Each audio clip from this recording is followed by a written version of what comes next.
cercle Proudhon fut-il une synthèse ou une alliance?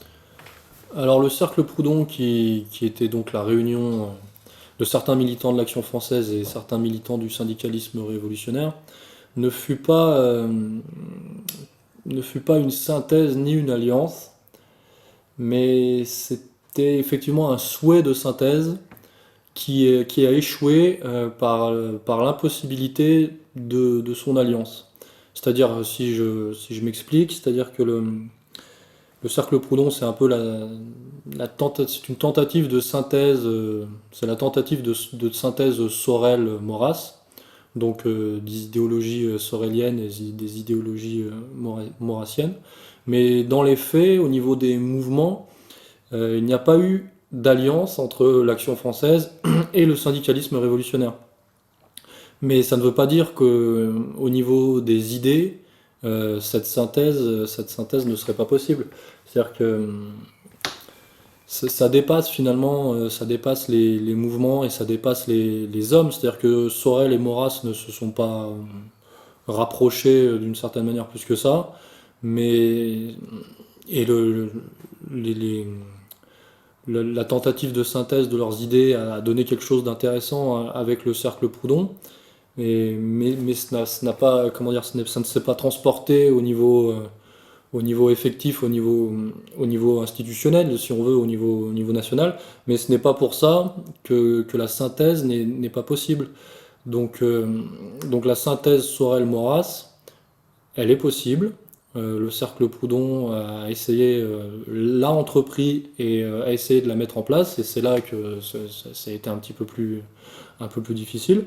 Mais physiquement déjà, le fait que tous ces militants se rencontrent, c'est déjà une victoire.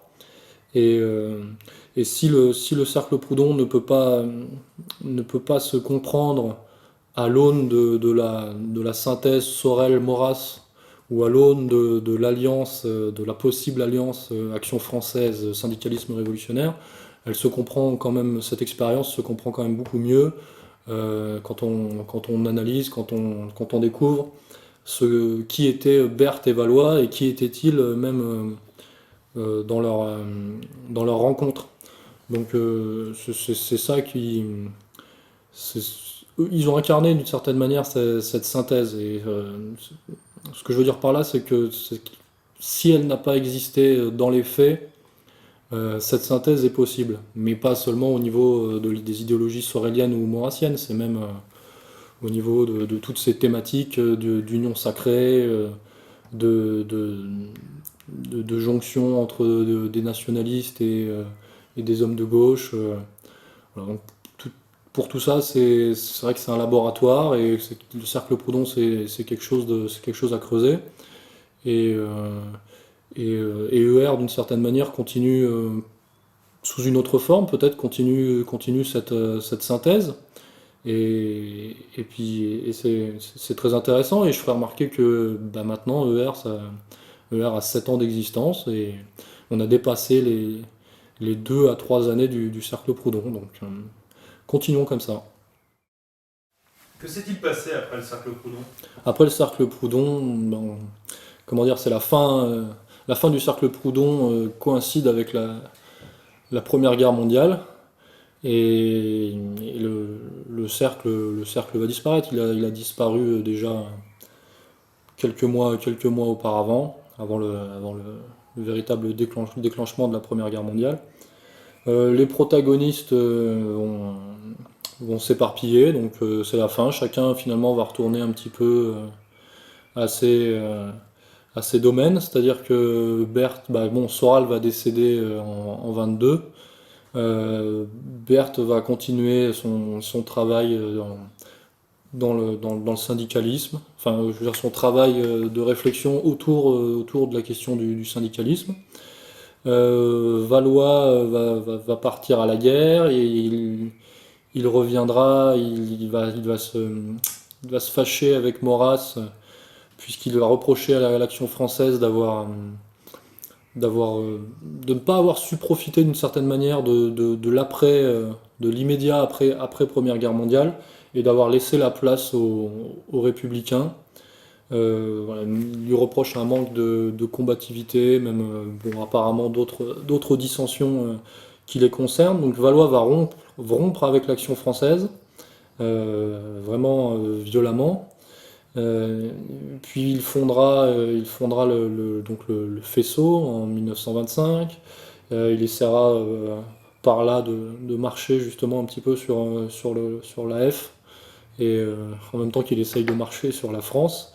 Et il retournera en fait vers le syndicalisme après cette expérience malheureuse pour vraiment finir finalement sa vie sur un constat, le constat de sa cohérence, c'est-à-dire que d'avoir toute sa vie combattu ce qu'il appelle la plutocratie et le règne de l'argent, et le constat d'avoir tenté par tous les moyens possibles de défendre ce qu'il appelle le prolétariat, la classe ouvrière, à sa manière, en essayant de, de, de conjoindre les idées de droite, de gauche, de nationalisme, de royalisme, et les dispositions du peuple. Donc voilà pour Valois. Et puis Charles Maurras, c'est une question large.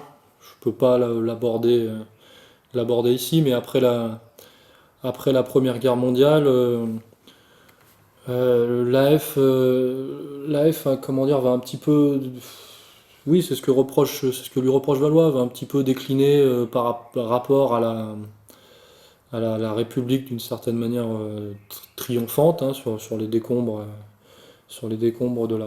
de 14-18. Et puis, on sait ce qui va se passer avec le procès de Maurras, hein, avec son ralliement à Pétain et à la Révolution nationale, qui s'explique aussi pour plein de raisons. C'est-à-dire que euh, on lui a reproché, c'est l'ironie pour Maurras, c'est-à-dire qu'on lui a fait le procès d'avoir collaboré avec Pétain, euh, Pétain qui a collaboré avec les Allemands, Maurras qui lui a détesté les Allemands toute sa vie. En fait, et a tout fait, absolument tout, pour les empêcher de nuire ou de se développer, entre guillemets, contre la France.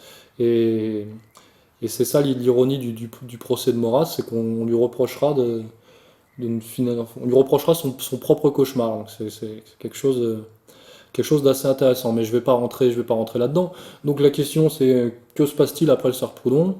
Après le cercle Proudhon, il se passe donc Première Guerre mondiale, Révolution de 17, crise de 29, arrivée de Hitler, Staline, Mussolini. Il se passe toute l'histoire du XXe siècle en fait, défaite de 40, général de Gaulle, Pétain, Deuxième Guerre mondiale, mai 68, guerre froide, bipolarité. Il se passe énormément de choses après le cercle Proudhon, et il se passe le monde dans lequel on est actuellement, c'est-à-dire un monde qui finalement va de plus en plus vers ce que le cercle Proudhon dénonçait à l'époque. Donc on le voit hein, vraiment avec la crise financière, cette espèce de marche en avant vers le gouvernement mondial. Donc nous en 2014, donc en un siècle, tout ce que je viens d'énumérer, et j'ai rien dit, c'est en à peine 100 ans. C'est quand même incroyable quand on y réfléchit. Et nous en 2014, eh ben, il faut qu'on reprenne conscience de tout ça, et qu'on prenne acte aussi de la métamorphose de la lutte des classes, des changements techniques, dans des évolutions des mœurs, de la mondialisation, tout ça, mais c'est le même combat, c'est toujours le même combat, et il faut avoir conscience de tout ça, et c'est très bien de relire le cercle Proudhon pour actualiser sa lutte. En conclusion, que représente pour vous le cercle Proudhon? Eh bien, comme je l'ai dit plusieurs fois tout au long de ces entretiens, le cercle Proudhon, c'est un modèle, c'est un exemple, c'est un espoir. Enfin, pour moi, ça représente tout ça. C'est quelque chose de stimulant aussi, à tous les niveaux, intellectuellement.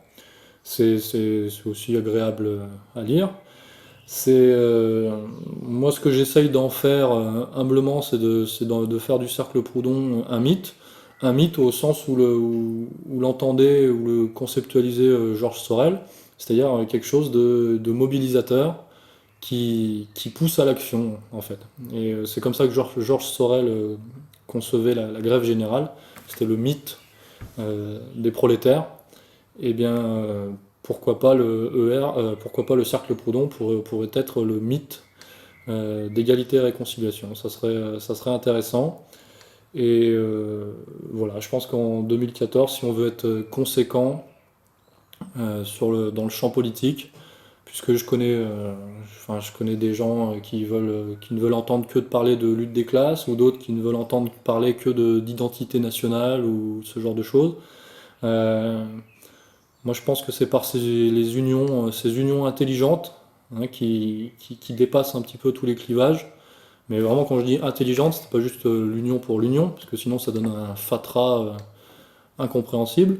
Ces unions intelligentes, je pense que c'est par ce genre de choses qu'on peut changer les choses. Donc voilà ce que représente pour moi le cercle Proudhon à ce jour.